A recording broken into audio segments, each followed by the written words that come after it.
Muito bom dia, boa tarde e buenas noites. Eu sou Maria Andrade, advogada, professora e mentora para a primeira fase da OAB. E hoje eu tô aqui para falar com vocês sobre direitos coletivos, direito constitucional, direitos individuais e coletivos. Vamos revisar os principais pontos, pegar aqui, em algumas pegadinhas. É uma aula que a gente vai um pouco mais no detalhe, diferente daquelas outras aulas que a gente vê lá para o final do curso, lá para o passo 83, onde tem uma revisão somente de direito constitucional, que ali a gente vai atropelando, digamos assim, um pouco mais o conteúdo, que é uma aula que visa revisar, relembrar mais, né? Aqui não, aqui a gente vai ver com um pouco mais de detalhes e vamos ver os principais pontos, tá? A gente vai começar aqui com uma súmula. Vamos começar com a súmula vinculante número 6. Não viola a Constituição o estabelecimento de remuneração inferior ao salário mínimo para os praças prestadores de serviço militar inicial. Ou seja, nós temos lá na Constituição aquela premissa de que ninguém receberá menos do que o salário mínimo. E eu sempre falo para vocês que a gente tem que prestar atenção no detalhe, na exceção. É isso que é muito importante a gente gravar para fins de prova, para fins ali de exame de ordem. Então existe uma exceção, que é para aquele militar que tá ali fazendo aqueles praças, aquele serviço inicial militar ali, ele pode receber menos que o salário mínimo, tá? Então ele faz uma exceção ali ao artigo 7º, inciso 4 da Constituição Federal. Então vejam, a gente sempre tem que prestar atenção no detalhe, porque é isso aqui que pode cair no seu exame de ordem. Na sua prova, provavelmente, o que faz você ficar desesperado, o que te induz ali na ansiedade são essas questõezinhas que aparecem para minar a cabeça de vocês, tá? 2. A gente vai agora para o artigo 5º. Lembre-se, sempre tentem ler o artigo 5º completo, tá? Ele é uma leitura fácil, não é uma leitura complicada, e eu vou trazer aqui, como eu falei para vocês, os principais detalhes que a gente tem que prestar atenção. A gente vai agora lá para o inciso 16. Todos podem reunir-se pacificamente, sem armas, em locais abertos ao público, independentemente de autorização, desde que não frustrem outra reunião anteriormente convocada no mesmo lugar, sendo apenas exigido aviso prévio à autoridade competente. Então, o direito de reunião, tá? Ele é um direito constitucional de primeira geração. Nós temos lá primeira, segunda, terceira geração, tá? O direito de reunião é um direito de primeira geração, ele tá dentro desse bloco, tá? Então ele tá dentro dessa coisa do Estado que é o de não fazer, é o negócio do não fazer do Estado, ou seja, o Estado não irá interferir nessa reunião, tá? Vai vir lá na questão dizendo que você tem que fazer um pedido, não tem que fazer pedido, você tem que avisar, tá? E não precisa ser um aviso formal, ó. Pode ser via WhatsApp, Facebook, com o intuito de não frustrar outra reunião já convocada no mesmo local. A importância aqui é para não frustrar uma outra reunião. Então, se você vai fazer a sua reunião, temos decisões que dizem que pode ser um aviso somente pelo Facebook, pode ser um WhatsApp ali para a autoridade, ou desde que já esteja bem informado para todo lado, mas na questão de exame de ordem vai vir dizendo que não, que tem que fazer esse aviso, que tem que ser um aviso formal, isso tudo para induzir vocês a erro, tá? Porque é muito comum cair nessa pegadinha, mas muito comum mesmo.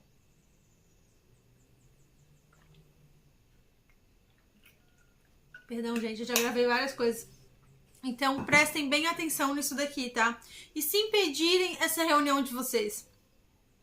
Aqui é outra pegadinha que o pessoal cai muito. Qual que é a ação, qual que é o remédio constitucional que vocês vão utilizar para não poder estar aí usufruindo desse direito de vocês, esse direito de primeira geração, de primeira dimensão que vocês têm? Qual que é a ação, qual que é o remédio constitucional, qual que é a ação constitucional que vocês vão utilizar para poder exercer esse direito? Não é o habeas corpus, tá? Eu já adianto isso. Outra coisa que o pessoal costuma errar, vocês costumam colocar nos simulados ou nas questões ali que é o habeas corpus. Não é o habeas corpus, tá?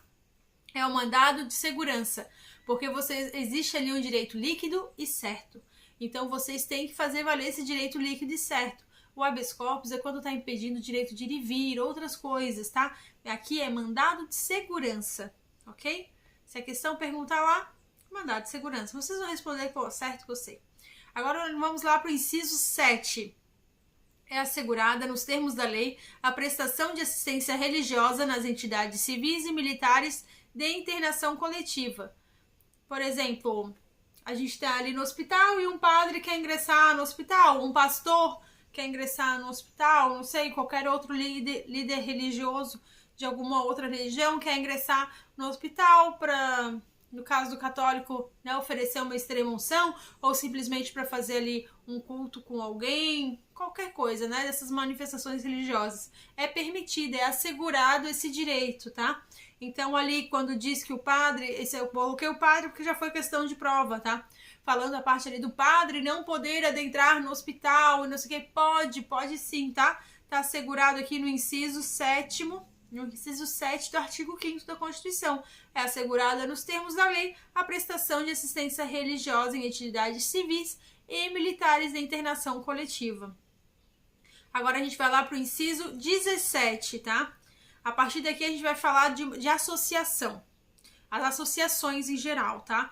A gente vai falar, porque é um dos temas que mais cai, sabe? Aquela parte ali da associação ser constituída há mais de um ano, os temas que a associação protege, normalmente são coisas que caem bastante, tá? Então a gente vai ver aqui no detalhe agora os principais pontos mais importantes dessa questão de associações, tá? Das associações.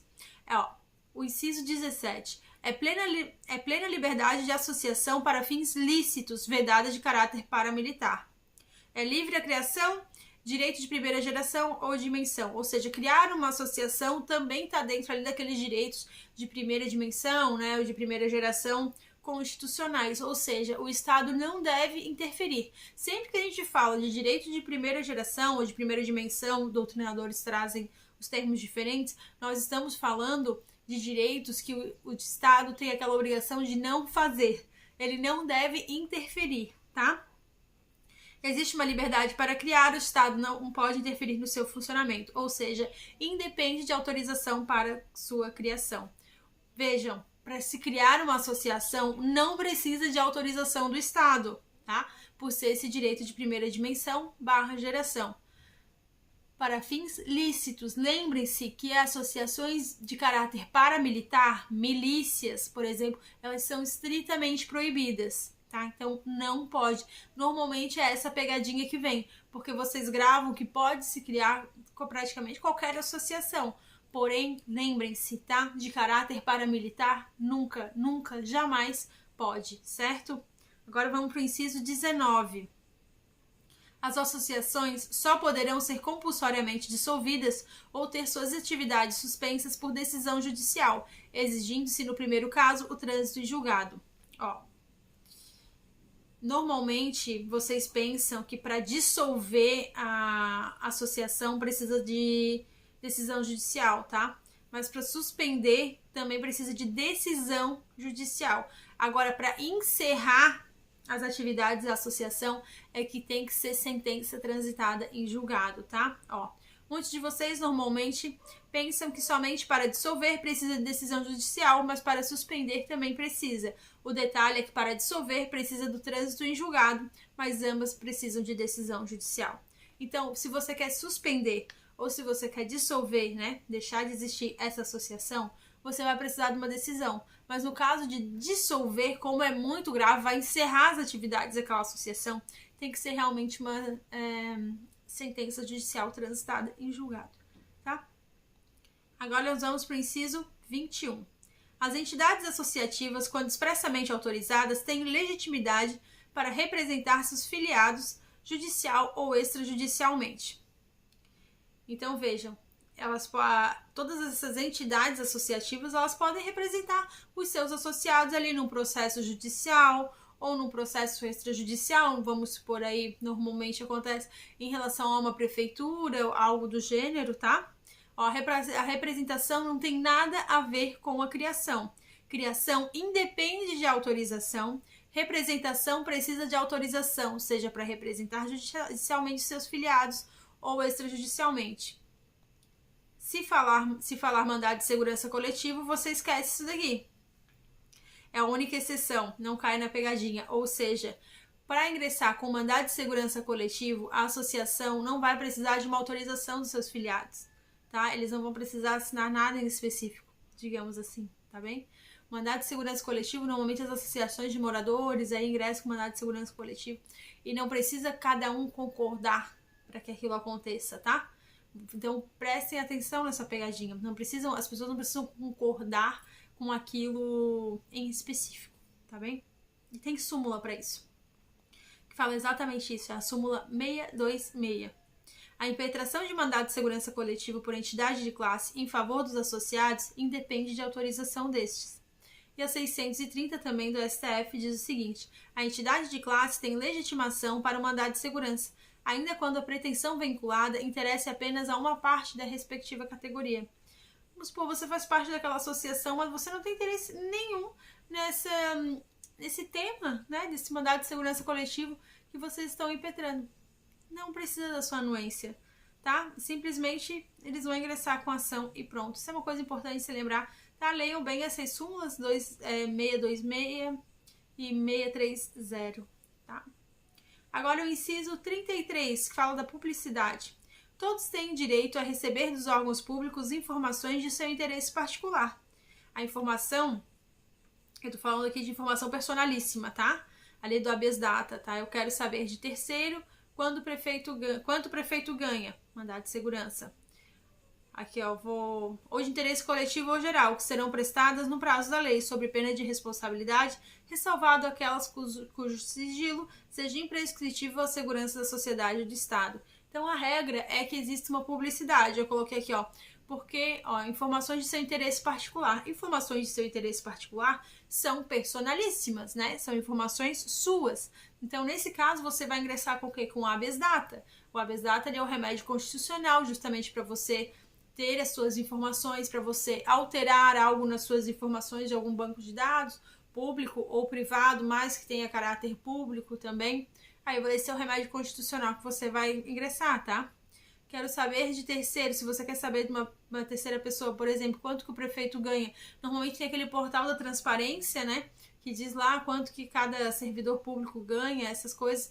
Mas se você quer saber e não tá lá no portal da transparência quanto que o prefeito ganha, qual que é o remédio constitucional que você vai utilizar para ter acesso a essa informação? É o mandado de segurança, tá? Quando é uma informação personalíssima, é um habeas data. Quando é para saber de terceiros, né, de uma outra pessoa, no caso aqui, o exemplo, quanto que o prefeito ganha, o remédio constitucional a ser utilizado é o mandado de segurança. Ok? Agora vamos para o inciso 34. É o direito de petição e obtenção de certidões. São todos assegurados, tá? Independente do pagamento de taxas. Direito de petição dos poderes públicos em defesa de direitos ou contra ilegalidade ou abuso de poder. A obtenção de certidões e repartições públicas para defesa de direitos e esclarecimento de situações de interesse pessoal. Não tem nada a chamar muito a atenção aqui, tá? É só para realmente vocês relembrarem esse fato, é bom ficar fresco aí na mente de vocês. Agora a gente vai falar do princípio do juiz natural, que isso aqui é outra coisa que induz vocês a erro, tá? Prestem atenção. Tribunal de exceção, tá, vou ler primeiro aqui, ó. Artigo 5º, inciso 37, não haverá juízo ou tribunal de exceção. Inciso 53. Ninguém será processado nem sentenciado, senão pela autoridade competente. O que é esse tribunal de exceção? Vocês sabem o que é o tribunal de exceção? A gente lê isso daqui, normalmente a pessoa não sabe o que é o tribunal de exceção, tá? O tribunal de exceção era quando existia uma guerra, quem ganhava essa guerra montava ali um tribunal de exceção para julgar esses perdedores, tá? Para julgar as pessoas que perderam essa guerra, esse conflito aí. Então aqui, ó, na nossa Constituição diz que não haverá juízo ou tribunal de exceção, resguardando o nosso Estado aqui a dizer que, olha, não, a gente só tem aqueles ali que são competentes, tá? Nosso juiz natural. Tanto é que daí o inciso 53 diz: ninguém será processado nem sentenciado, senão pela autoridade competente. Isso aqui é tudo para proteger essa coisa do tribunal de exceção, tá? Que eu sei que muitos leem isso daqui e nem sequer fazem Pensam nessa analogia, porque eu lembro que quando eu descobri isso eu fiquei chocada, tá? Então não... Pavarotti confirmando.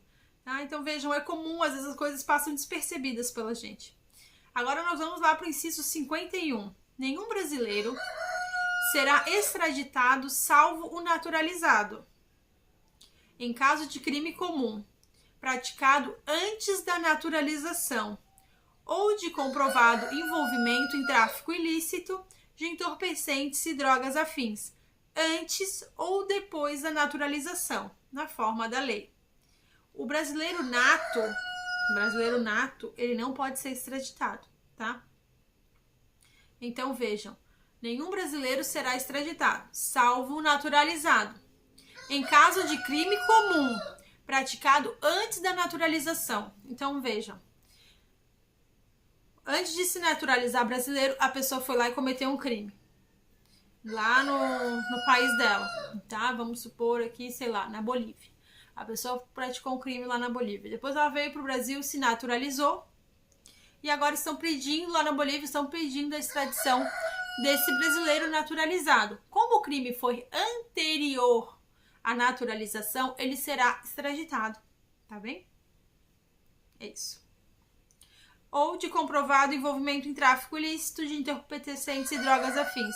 Esses, quando é tráfico ilícito de entorpecentes e drogas, pode ser antes ou depois da naturalização, tá? Vamos supor que essa mesma pessoa que foi extraditada para a Bolívia por causa desse crime que ela cometeu antes da naturalização, foi solta, beleza, tudo certo, voltou aqui para o Brasil. Começou entre Brasil e Bolívia ali a... sei lá, fazer carregamento de drogas, essas coisas, né? Passar droga daqui pra lá e etc. E foi processada lá na Bolívia. A Bolívia está pedindo a extradição. Ah, mas agora ele já foi naturalizado, né? Isso aconteceu depois de ser naturalizado, então não vai dar nada. Vai, tá? Ele vai ser extraditado nesse caso porque é tráfico ilícito de entorpecentes e drogas afins. Ah, tá, isso tá certo. Agora a gente vai lá para o inciso 70. A gente vai falar aqui dos remédios constitucionais. Tudo no artigo 5º, tá? Primeira coisa que eu quero relembrar vocês. Quando a gente fala de locomoção, de direito de ir e vir, o remédio constitucional cabível é o habeas corpus. Quando a gente fala de direito líquido e certo, a gente está falando de mandado de segurança. Quando a gente fala de informações personalíssimas, de retificação de dados, anotação, a gente está falando de habeas data. Na forma se a gente está falando de falta de uma norma regulamentadora, a gente está falando de mandado de injunção, tá? Que visa ali, e se a gente está falando que uma coisa que visa anular ato lesivo ao meio ambiente, ao patrimônio, à moralidade, é o cidadão ali ajuizando, né? As próprias pessoas ajuizando. A gente tá falando de quê? De uma ação popular. Então vamos relembrar. Direito de ir e vir, locomoção, habeas data. Direito líquido e certo, mandado de segurança. Informações personalíssimas, retificação de dados, anotações, habeas data. Falta de norma regulamentadora, mandado de injunção. Visa anular ato lesivo ao meio ambiente, patrimônio, moralidade. É um cidadão ajuizando. A gente está falando de uma ação popular.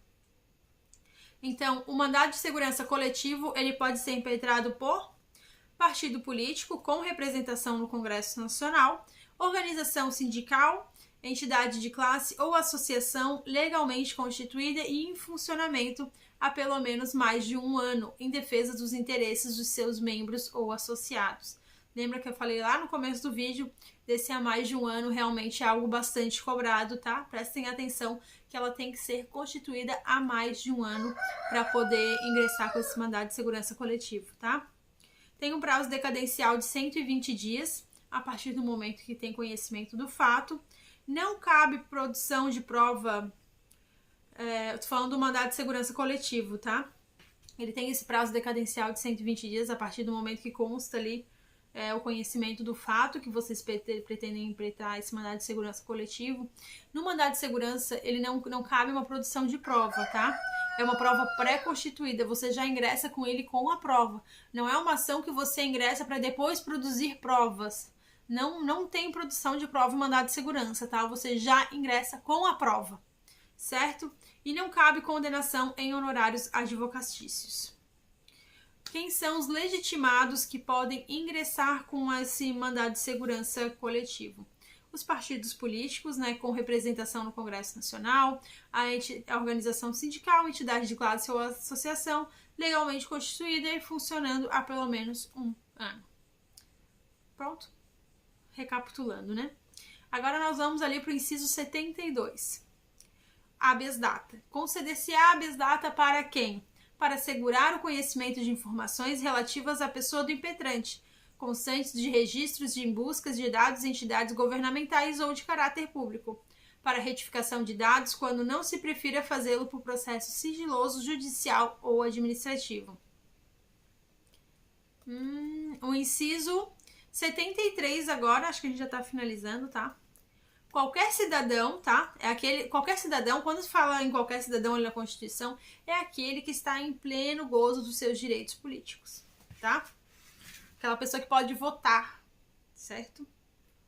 É a parte legítima para propor ação popular que vise anular ato lesivo ao patrimônio público ou entidade de que o Estado participe, à moralidade administrativa, ao meio ambiente, ao patrimônio histórico e cultural, ficando o autor, salvo comprovada a má-fé, isenta de custos judiciais e de ônus de sucumbência, tá? Então a regra é que a ação popular ela seja uma ação gratuita, tanto é que o nome dela fala ação popular, é para que qualquer pessoa possa, né, pleitear por esses direitos, então ela é gratuita, inclusive no que concerne ali aos dos honorários sucumbenciais. Porém, se for comprovada que ela foi ingressada somente por má fé, às vezes com a intenção de prejudicar alguém, provavelmente no âmbito político aí sim, ela deixa de ser gratuita e aí fica se devendo os honorários e as custas judiciais, tá? Se for comprovada essa má fé. Essa que é a pegadinha aqui. É gratuito? É, porém, se for agindo com má fé, se na questão ali falar da má fé do impetrante, é porque de quem está propondo, né, essa ação popular. A resposta é que aí nesse caso retira-se a gratuidade dessa ação, tá? Esses são pontos que eu achei bem importantes aqui para vocês relembrarem, para vocês prestarem bastante atenção, tá? Então a gente se vê na próxima aula. Quem quiser se inscrever no nosso curso, vai até o Instagram @prof.maria.andrade e me procure para saber um pouquinho mais sobre o nosso curso, tá? Um beijão, gente, e não se esqueçam de dar um passo por dia rumo à aprovação.